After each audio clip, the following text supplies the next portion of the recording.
Hello बच्चों, Rajasthan university के BSc second year के सिलेबस में ज़ूलॉजी सब्जेक्ट के सेकेंड पेपर में हम फिजियोलॉजी का अध्ययन कर रहे हैं। और इसी पेपर के अंडर हमने एड्रिनल ग्लैंड को स्टार्ट किया है, एंडोक्राइन टॉपिक के अंडर।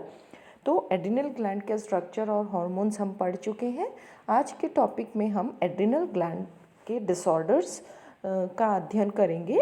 डिसऑर्डर्स का अर्थ है यदि एड्रिनल ग्लैंड इम्प्रॉपर फंक्शनिंग कर रही है, सुचारू रूप से कार्य नहीं कर रही है, अर्थात इससे स्रावित होने वाले हॉर्मोन्स अधिक या कम मात्रा में स्रावित हो रहे हैं, तो कौन कौन से रोग या प्रॉब्लम्स हो सकती हैं।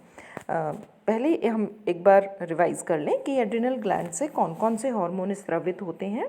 तो क्योंकि स्ट्रक्चरली एड्रिनल ग्लैंड को दो भागों में बांटा गया है, बाह्य कॉर्टिकल और इनर मेड्यूला। कॉर्टिकल से जो तीन डिफरेंट लेयर हैं, जोना ग्लोमेरुलोसा, जोना रेटिकुलरिस और जोना फेसिकुलेटा, इन तीनों से भिन्न भिन्न हार्मोन स्रावित होते हैं। जैसे कि जो आउटर मोस्ट है ग्लोमेरुलोसा, उससे मिनरलोकॉर्टिकॉइड्स, फेसिकुलेटा से ग्लूकोकॉर्टिकॉइड्स और रेटिकुलरिस से स्रावित होते हैं गोनिडोकॉर्टिकॉइड्स। और ये तीनों ही जो हार्मोन्स हैं, ग्रुप ऑफ हार्मोन्स हैं, ये शरीर में मिनरल्स, ग्लूकोज और जो मेल और फीमेल में सेकेंडरी सेक्स कैरेक्टरिस्टिक्स होते हैं उनके लिए उत्तरदायी होते हैं। इसी प्रकार जो मेडुला होता है उससे एड्रिनलिन और नॉर एड्रिनलिन हार्मोन स्रावित होते हैं, जो कि बॉडी में फिज़िकल के साथ साथ जो इमोशनल स्ट्रेस है उनको बैलेंस करने का कार्य करते हैं। अगर हम देखें कि जो एड्रिनल ग्लैंड है उसका जो ओवरऑल फंक्शनिंग होती है या श्रवण कार्य है, वो भी अन्य एंडोक्राइन ग्लैंड्स की भांति हाइपोथैलेमस से कंट्रोल होता है। और हाइपोथैलेमस का कंट्रोल थ्रू पिट्यूटरी ग्लैंड या मास्टर ग्लैंड होता है। जो पिट्यूटरी ग्लैंड है वो हाइपोथैलेमस के सिग्नलिंग के अंडर एडिनोकॉर्टिकोट्रोपिक हार्मोन को स्रावित करती है, ACTH को, जिसके प्रभाव से एड्रिनल ग्लैंड कॉर्टिसोल का स्रावण करती हैं। और ये जो रेगुलेशन होता है, फीडबैक जो रेगुलेशन होता है, यदि कॉर्टिसोल की मात्रा ब्लड में कम हो जाती है, अधिक हो जाती है, तो यह संदमन या इनहिबिशन द्वारा हाइपोथैलेमस को एक सिग्नल देते हैं, जिससे कि एड्रिनल ग्लैंड का जो फंक्शनिंग है वो कंट्रोल किया जाता है। तो इस प्रकार अन्य एंडोक्राइन ग्लैंड्स की भांति एड्रिनल ग्लैंड भी हाइपोथैलेमस एंड पिट्यूटरी ग्लैंड के अंडर रेगुलेशन फंक्शन करती हैं। अब कॉजेज़ क्या क्या हो सकते हैं एड्रिनल ग्लैंड में डिसऑर्डर के, तो मेनली यह माना गया है कि यदि पिट्यूटरी ग्लैंड प्रॉपरली सिग्नलिंग नहीं कर रही हैं या रेगुलेट नहीं कर रही हैं, तो एड्रिनल ग्लैंड यानी कि ACTH हार्मोन के प्रॉपर सिक्रीशन के अभाव में एड्रिनल ग्लैंड का जो स्रवण कार्य है, हार्मोन स्रवण कार्य प्रभावित होता है। इसके अतिरिक्त यदि एड्रिनल ग्लैंड में किसी भी प्रकार के ट्यूमर बन गए हैं, किसी भी प्रकार की स्ट्रक्चरल डिस्ट्रॉफी आ जाती है, तो वो भी डिसऑर्डर या प्रॉपर फंक्शनिंग का कारण बनती हैं। और यदि एड्रिनल ग्लैंड में कोई इन्फेक्शन हो गया है, संक्रमण हो गया है उस अवस्था में, और यह देखा गया है कि अननेसेसरी बहुत अधिक दवाओं का सेवन, सामान्यतः पेन किलर्स जो होती हैं, दर्द निवारक दवाएं हैं, उनका सेवन करना, और जो एथलीट्स वगैरह हैं वो स्टेरॉइड्स या एंटी डिप्रेसेंट मेडिसिन्स का जो उपयोग करते हैं, वो भी एड्रिनल ग्लैंड के ऊपर अनावश्यक स्ट्रेस या इम्प्रॉपर फंक्शनिंग का कारण बनती हैं। और कुछ कारणों में जेनेटिक प्रभाव भी देखा गया है। तो ये मुख्य कारण होते हैं जो कि एड्रिनल डिसऑर्डर को प्रभावित करते हैं।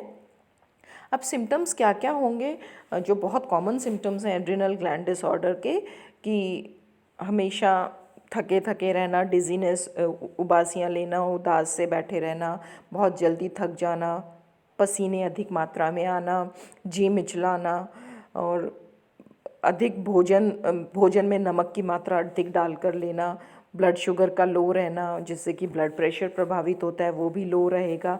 और फीमेल्स में जो माहवारी होती है, पीरियड्स होते हैं, वो इर्रेगुलर हो जाते हैं और स्किन पर डार्क पैचेस बन जाते हैं तथा जोड़ों में और मांसपेशियों में दर्द रहने लगता है। और क्योंकि सॉल्ट इम्बैलेंसिंग हो गई है, शुगर इम्बैलेंस हो गया है, तो इस अवस्था में जो भूख लगना है वो भी प्रभावित होती हैं। ये बहुत कॉमन सिम्टम्स होते हैं और अगर ये बहुत रिकरेंट हो रहे हैं, बार बार हो रहे हैं, तो निश्चित रूप से चिकित्सकीय परामर्श लेना चाहिए, सलाह लेनी चाहिए। अब कौन कौन से डिसऑर्डर्स हो सकते हैं?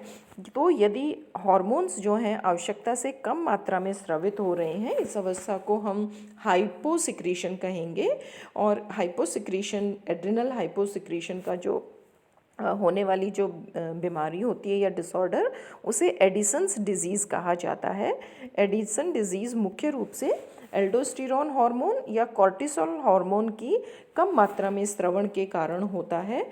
और ये एड्रिनल ग्लैंड की जो डिस्ट्रक्शन है, या मतलब उसमें किसी भी प्रकार की क्षति हो गई या इन्फेक्शन हो गया, उस अवस्था में होता है कि प्रॉपर जो हार्मोन स्रवण हैं वो नहीं हो रहे हैं।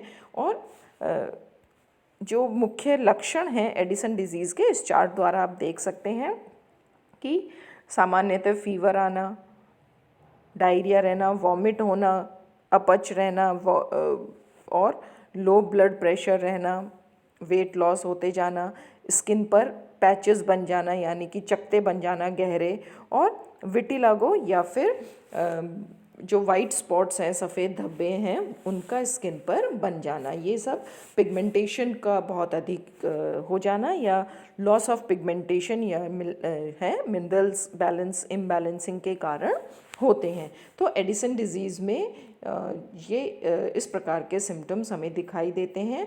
यदि चकत्ते बन रहे हैं, उसके साथ साथ भूख नहीं लग रही है, वेट लॉस हो रहा है, एपेटाइट इफ़ेक्ट हो रही है, तो ये एडिसन डिजीज़ के लक्षण हो सकते हैं। ये अवस्था होगी हाइपोसिक्रीशन की। पर यदि एड्रिनल ग्लैंड में हाइपर सिक्रीशन हो रहा है, अर्थात आवश्यकता से अधिक हार्मोन्स का स्रवण हो रहा है, तो दो प्रकार के जो सिंड्रोम्स हैं या प्रभाव वो दिखाई देते हैं। एक होता है कुशिंग सिंड्रोम और एक होगा फियोक्रोमोसाइटोमा। पहले हम देखते हैं कुशिंग सिंड्रोम।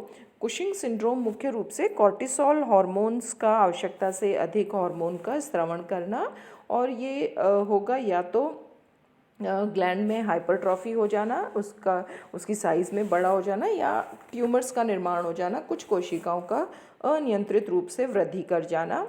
और इस जो अवस्था में है, जो रोगी है, उसका जो फेस होता है बहुत अधिक फूल जाता है और इसे मून फेस भी कहते हैं, मून फेस अपीयरेंस कहते हैं। अर्थात अनावश्यक रूप से वेट बढ़ जाना, जो स्किन है वह उस पर लाल चकत्ते बनते जाते हैं, और जो शोल्डर्स हैं, कंधों के ऊपर भी फैट अधिक डिपॉजिट हो जाने के कारण वो हम्प या कुबड़ जैसी संरचना वहाँ पर दिखने लग जाती है।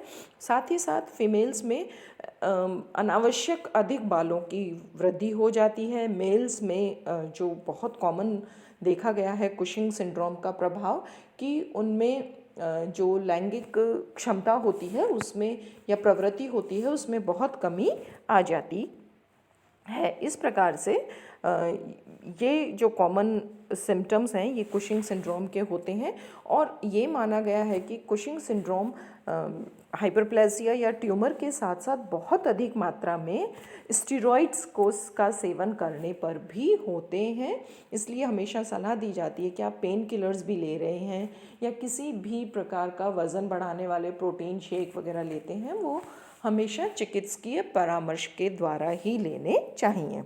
नेक्स्ट जो हाइपर सिक्रीशन का सिम्टम आता सिंड्रोम या डिसऑर्डर है वो है फियोक्रोमोसाइटोमा। ये एक ऐसी अवस्था होती है जिसमें कि जो मेड्यूलर पार्ट होता है, आंतरिक भाग जो होता है, उसमें उसकी जो कोशिकाएं होती हैं जिन्हें हम फियोक्रोमोसाइट्स कहते हैं, वो जो हैं उनमें अधिक साइज़ बढ़ जाना या उनसे अधिक मात्रा में हार्मोन स्रावण होने लग जाना, जो कि मुख्य रूप से एड्रेनलिन और नॉर एड्रेनलिन जो बैलेंसिंग काउंटर हार्मोन्स होते हैं उनमें स्रावण अधिक मात्रा में होने लग जाता है, और जिससे क्या होगा कि हेडेक होना, बहुत अधिक पसीने आना, घबराहट होना, सांस फूल जाना, अर्थात बहुत जल्दी स्ट्रेस में आ जाना, इमोशनली वीक पड़ जाना, फिज़िकली आप बहुत वीक पड़ जाते हैं। तो इस प्रकार के सिम्टम्स इसमें दिखाई देते हैं, और बहुत बार बार ये अगर हो रहा है आपके साथ में तो निश्चित रूप से आपको डॉक्टर्स के पास में जाना चाहिए। तो ये एड्रिनल ग्लैंड में होने वाले मुख्य हाइपो और हाइपर सिक्रीशन डिसऑर्डर से किस प्रकार से रेगुलेशन होता है, तो ये आप अपने नोट्स बना लेना, PDF फॉर्म में आपको उपलब्ध करा दिया जाएगा। और एड्रिनल ग्लैंड कंप्लीट हो गई है, structure and disorders. Thank you and have a nice time.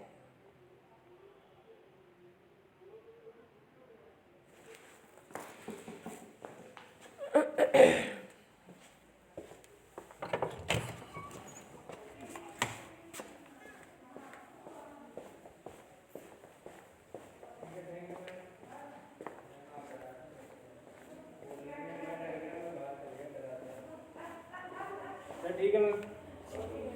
थोड़ा डरा के रखना चाहिए हाँ ना। मैम।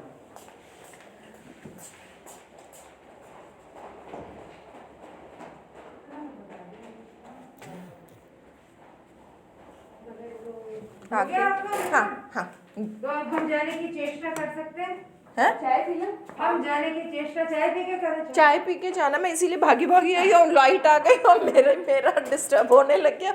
मैंने कहा लाइट आ गई, पहले चाय बना। करने कुछ